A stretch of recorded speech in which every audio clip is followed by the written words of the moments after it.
साथियों नमस्कार। Advocate Narendra Joshi YouTube channel और फेसबुक पेज पर आपका हार्दिक स्वागत है। साथियों, आज हम एक इम्पोर्टेंट एस्पेक्ट जिसे कि एफआईआर कहा जाता है, आज उस पर चर्चा करेंगे।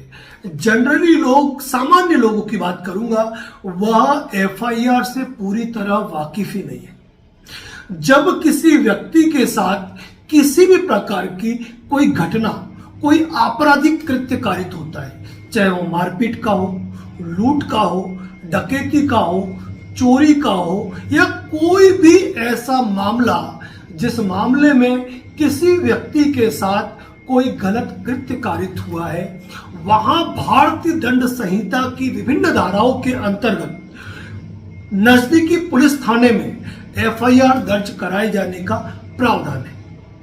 अब बात करते हैं कि एफआईआर क्या होती है।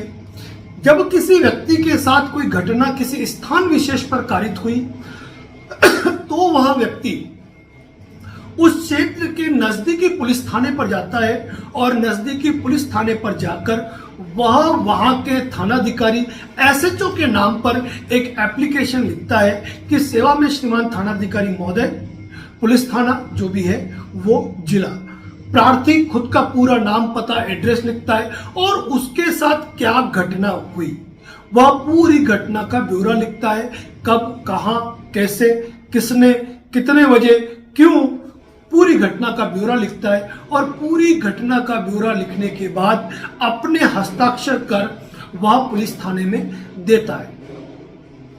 यदि कॉग्निजेबल ऑफेंस है तो ऐसे मैटर में पुलिस की यह ड्यूटी है कि पुलिस तुरंत उस मामले में एफआईआर दर्ज करेगी। एफआईआर का मतलब होता है फर्स्ट इंफॉर्मेशन रिपोर्ट। लेकिन कई लोग आज तक ये भी नहीं समझ पाए, कई लोग ये समझते हैं कि हमने जो रिपोर्ट दे दी वो एफआईआर है और वो समझ जाते हैं कि एफआईआर दर्ज हो चुकी है, जबकि ऐसा बिल्कुल भी नहीं है। पुलिस द्वारा आप जो रिपोर्ट देते हो उसको अपने कंप्यूटर, अपने लैपटॉप, अपने डेस्कटॉप में टाइप करके एक फॉर्मेट के अंदर आपकी पूरी स्टोरी लिखी जाती है। रिपोर्ट देने वाला कौन है, उसका एड्रेस क्या है, आपने जो पूरी स्टोरी लिखी वो लिखी जाती है। आपने जो स्टोरी लिखी उसके अंदर जो घटना कारित हुई वह भारतीय दंड संहिता की किस किस धारा के अंतर्गत हुई, उन धाराओं का विवरण लिखा जाता है।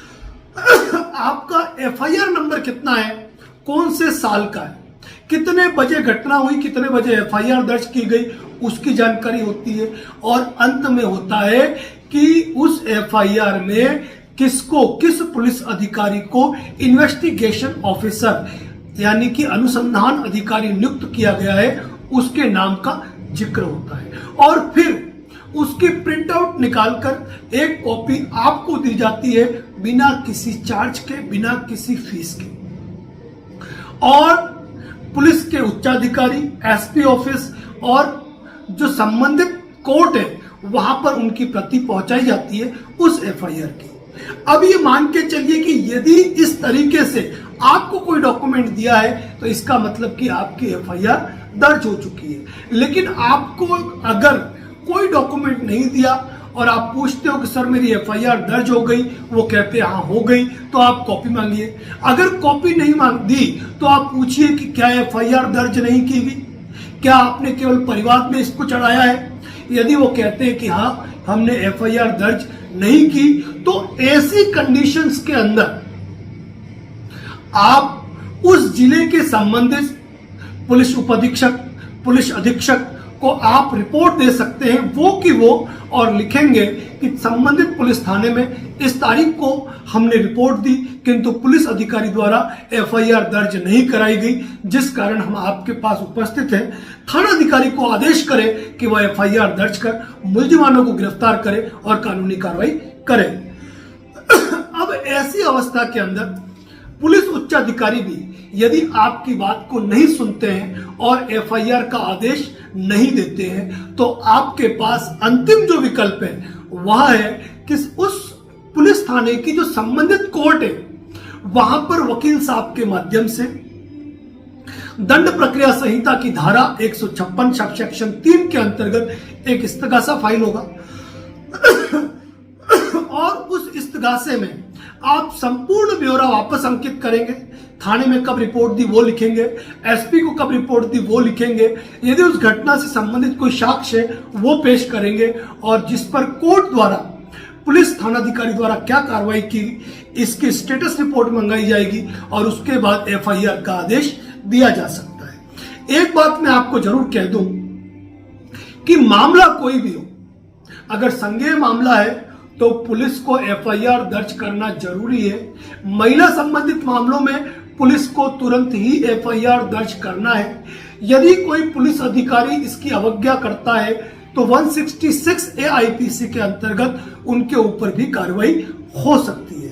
अब बात करते हैं कि जनरली पुलिस एफआईआर दर्ज क्यों नहीं करती है। इसके पीछे जो सबसे बड़ा कारण होता है कि कोई भी पुलिस थाने में जितनी ज्यादा एफआईआर दर्ज होगी इसका मतलब कि उस पुलिस थाने का क्राइम रेट ज्यादा है। एनसीआरबी के आंकड़े तय होते हैं और जैसे ही एफआईआर दर्ज होती है पुलिस को उसमें अनुसंधान करना पड़ता है। एफआईआर दर्ज होने के बाद उसकी कॉपियां संबंधित मजिस्ट्रेट उच्च अधिकारियों को भेजनी होती है। इस कारण सीमित संसाधनों के रहते अपनी क्राइम रेट को बढ़ने न देने के कारण पुलिस जनरली एफआईआर दर्ज करने से डिले करती है, वो एफआईआर दर्ज करना नहीं चाहती है। अब पुलिस थाने से एफआईआर दर्ज होगी तब भी, जिला पुलिस अधीक्षक के आदेश पर दर्ज होगी तब भी, और यदि कोर्ट के आदेश से दर्ज हो गई तब भी। अब पुलिस में एफआईआर दर्ज होने के बाद पुलिस का काम शुरू हो गया अनुसंधान करना। सबसे पहले जो कंप्लेनेंट है उनके बयान दर्ज होंगे, उनके डॉक्यूमेंट लिए जाएंगे और 7 वर्ष से कम सजा के प्रावधान है। तो ऐसी कंडीशन में जो आरोपी गण है उनको 41A का नोटिस दिया जाता है और उनके द्वारा 41A का नोटिस दिए जाने की पालना की जाती है और उनका जवाब लिया जाता है, और नहीं किया जाता है अगर पालना तो उनको गिरफ्तार किया जा सकता है पुलिस के द्वारा।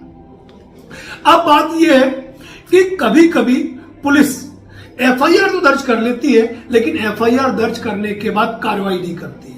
ऐसी अवस्था में जब 60 दिन या 90 दिन गुजर जाने के बावजूद भी पुलिस ने आपकी रिपोर्ट पर कोई कार्रवाई नहीं की तो आप पुलिस अधिकारियों को अपनी एफआईआर कॉपी की फोटोकॉपी लगाते हुए आप कंप्लेंट फाइल कर सकते हैं। आप संबंधित कोर्ट में डायरेक्शन के लिए 156(3) के अंदर ही साकिरी वासु की नजीर के अंतर्गत आप डायरेक्शन की एप्लीकेशन फाइल कर सकते हैं।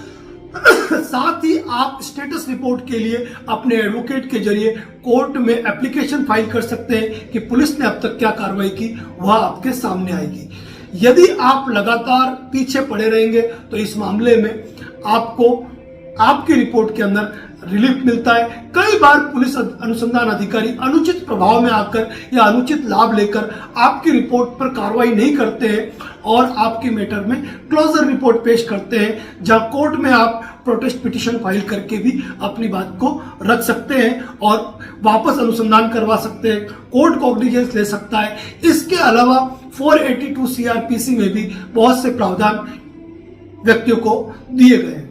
तो एफआईआर से संबंधित यह एक महत्वपूर्ण जानकारी थी जो हमारे YouTube चैनल पर दी गई। इसी प्रकार के कंटेंट सरल सहज हिंदी भाषा में हमारे द्वारा इस चैनल पर दिए जाते हैं जिसे आम आदमी समझ सकता है। यदि आप हमारे चैनल पर नए हैं तो एक छोटा सा अनुरोध करूंगा, यदि आप हमें YouTube पे देख रहे हैं और सब्सक्राइब नहीं किया है तो सब्सक्राइब कीजिए, फेसबुक पर देख रहे हैं तो फॉलो जरूर करें ताकि इसी प्रकार के अपडेट हम आप तक पहुंचाते रहें। धन्यवाद। जय हिंद, जय भारत, जय मेवाड़।